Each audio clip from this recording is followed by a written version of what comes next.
Hello students, welcome back to my channel. I hope आप सब अच्छे होंगे। आज मैं आपके लिए बायोलॉजी के कुछ चैप्टर स्टार्ट करने वाली हूँ।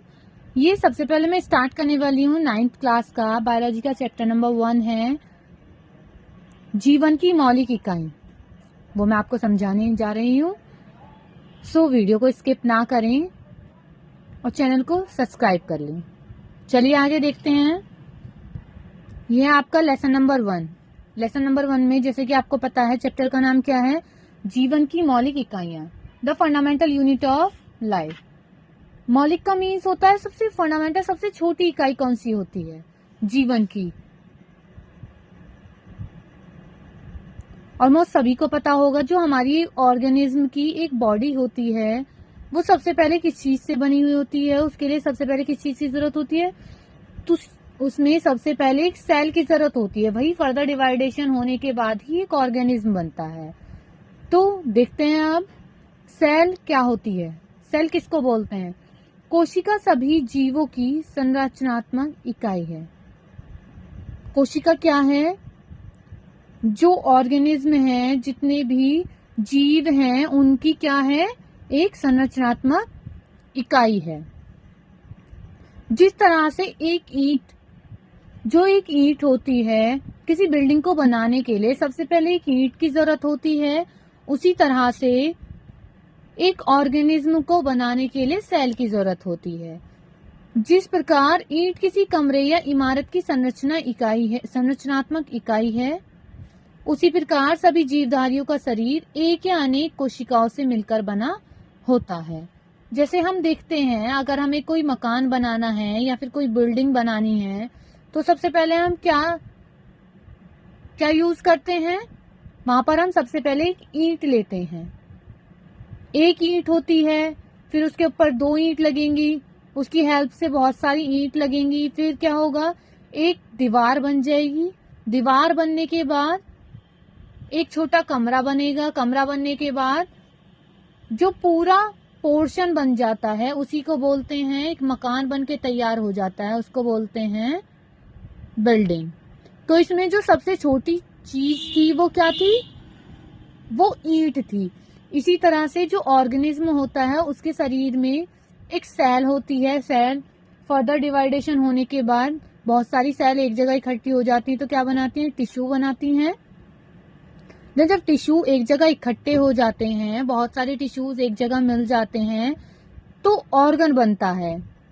जो ह्यूमन बॉडी का या फिर ऑर्गेनिज्म का एक ऑर्गन होता है वो बनता है।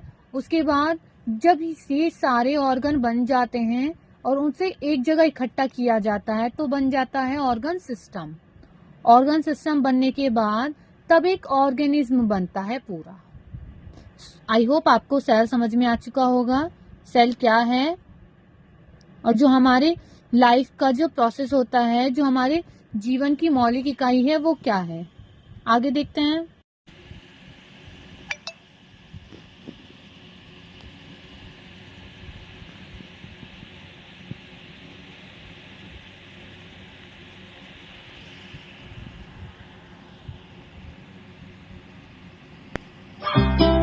Stars are falling to your hair, stars are falling to your lips, cell to cell and hand by hand, we are jumping from that cliff, we are flying like the wind।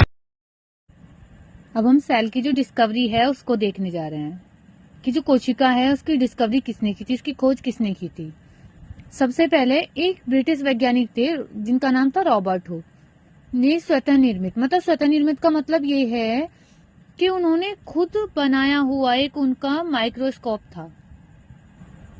उनका खुद बनाया हुआ microscope था। 8 प्रकार के सूक्ष्मदर्शी से cork की एक पतली काट का निरीक्षण करते समय उसमें अनेक छोटे छोटे प्रकोष्ठ देखे। जो कॉर्क थी वो किस चीज की काट थी? पतली काट थी। एक छाल, पेड़ है, पेड़ की काली काली जो छाल होती है, पेड़ के ऊपर जो बाहरी लेयर होती है उसी को बोलते हैं कॉर्क की काट। उन्होंने देखा उसमें उनको छोटे छोटे बॉक्सेस दिखाई दिए थे। क्या दिखाई दिए थे? बॉक्सेस। उनको छोटे छोटे बॉक्सेस दिखाई दिए थे। बॉक्सेस किस टाइप के थे? इस टाइप के। ये जो हैं इसी टाइप के उन्हें बॉक्सेस दिखाई दिए थे। उन्हीं को बोलते हैं प्रकोष्ठ। प्रकोष्ठ का मतलब होता है कॉलम। छोटे छोटे जो बॉक्सेस होते हैं, यही जो बॉक्सेस हैं अलग अलग डिब्बे से, इन्हीं को बोलते हैं प्रकोष्ठ। यह प्रकोष्ठ मधुमक्खी के छत्ते के समान व्यवस्थित थे। ये जो थे बिल्कुल जैसे मधुमक्खी का छत्ता होता है। देखिए, अगर हम इसको ऐसे करके बनाते चले जाएंगे तो ये बिल्कुल मधुमक्खी के छत्ते के जैसा ही लगेगा, जैसे एक मधुमक्खी का छत्ता हो। Honeycomb like structure. समान व्यवस्थित थे। बोतलों के ढक्कन के रूप में प्रयुक्त यह कॉर्क वृक्षों की छाल से प्राप्त होती है। जैसे कि मैंने अभी आपको बताया था कि जो कॉर्क है वो किससे बनी हुई थी? जो वृक्ष की छाल होती है। जैसे ये एक पेड़ है, ये तना है, पेड़ का स्टेम है, तो यहाँ पर जो काली काली लगी हुई होती है उसी को बोलते हैं स्टेम, या उसी को बोलते हैं वृक्ष की छाल। अब इतना क्लियर हो चुका होगा सभी को। आई होप सभी को यहाँ तक क्लियर हो गया है। अब ये जो रॉबर्ट हुक थे, इन्होंने सन 1665 में जो ये कॉर्क देखी थी, जो ये सेल देखी थी, ये इन्होंने 1665 ईस्वी में देखी थी। तो आपको क्वेश्चन ये भी आ सकता है कि एमसीक्यूज में कि जो रॉबर्ट हुक थे उन्होंने जो सेल की खोज की थी वो किस सन में की थी? तो आपको याद रखना है 1665, मतलब कि 1665 ईस्वी में, 1665 ईस्वी में की थी। और जो उन्होंने प्रकोष्ठ देखे थे उनको उन्होंने क्या कहा था? ये जो प्रकोष्ठ थे, जो बॉक्सेस दिखे थे, इन्हीं को उन्होंने सेल नाम दिया था। Is it clear? आगे देखते हैं। रॉबर्ट हुक ने इन प्रकोष्ठों को कोशिका कहा। जो रॉबर्ट हुक हैं उन्हीं ने इसे नाम दिया था कोशिका। तो आपको एक क्वेश्चन ये भी बन सकता है, वो कौन से वैज्ञानिक हैं जिन्होंने प्रकोष्ठों को, मतलब कि कॉलम्स को या फिर बॉक्सेस को सेल नाम दिया? तो कौन है? वो है रॉबर्ट हुक। या फिर ये भी क्वेश्चन बन सकता है कि सेल नाम किनके द्वारा दिया गया? तो किन्होंने दिया था? वो दिया था रॉबर्ट हुक ने। कोशिका एक लैटिन शब्द है। तो कोशिका कैसा शब्द है? कोशिका एक लैटिन शब्द है जिसका अर्थ होता है छोटा कमरा। अभी मैंने आपको बताया था ये जो बॉक्सेस थे इन्हीं को उन्होंने क्या बोला था? छोटा कमरा। रॉबर्ट हुक ने जो कोशिका है उसके बारे में अपनी एक बुक में लिखा है। वो पुस्तक कौन सी है? उसका नाम है माइक्रोग्राफिया। आपको ये क्वेश्चन काफी टाइम्स आ चुका है एग्जाम में कि वो रॉबर्ट हुक की कौन सी किताब है, वो कौन सी पुस्तक है जिसमें उन्होंने कोशिका के बारे में लिखा है कि उन्होंने किस तरह से कोशिका की खोज की, वो कैसी कोशिका थी, मृत थी या जीवित थी, उसके बारे में माइक्रोग्राफिया में लिखा है। Is it clear? I hope इतना समझ में आ चुका होगा। मैं आपको आगे समझाती हूँ। सो आप सभी को पता चल चुका होगा जो रॉबर्ट हुक हैं, रॉबर्ट हुक उन्होंने किस टाइप की कोशिका की खोज की है? मृत कोशिका की या जीवित की? जो पेड़ के ऊपर जो काली काली छाल आई थी, ये जो छाल थी स्टेम पर, क्या ये ग्रो कर सकती है? ये बढ़ सकती है कि पेड़ को ग्रोथ करेगी, पेड़ को ग्रोथ देगी बड़ा होने में, लंबा होने में या फैलने में? नहीं। ये पेड़ को, ये जो छाल है ये तभी आती है जब पेड़ की ग्रोथ बंद हो जाती है। तो ये कैसा टिश्यू है? ये आपका है परमानेंट टिश्यू, मतलब कि ये आपका परमानेंट टिश्यू है। परमानेंट टिश्यू है तो ये क्या हो गया?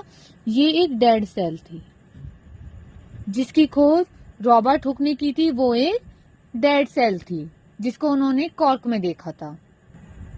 तो अब आपके माइंड में एक क्वेश्चन आ रहा होगा कि जो रॉबर्ट हुक ने उन्होंने डेड सेल की खोज की है, तो वो कौन से वैज्ञानिक हैं जिन्होंने लिविंग सेल की खोज की है? जो लिविंग सेल है उसकी खोज की थी, लिविंग सेल की खोज की थी एंटोनी वैन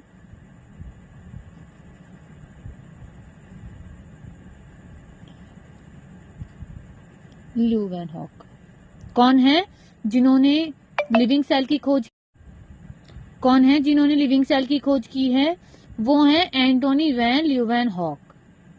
तो अब आपके मन में एक और क्वेश्चन आ रहा होगा कि जब इन्होंने कॉर्क की खोज की, कॉर्क में देखा है डेड सेल को, तो जो एंटोनी वैन ल्यूवेनहॉक है उन्होंने लिविंग सेल को किस चीज में देखा था?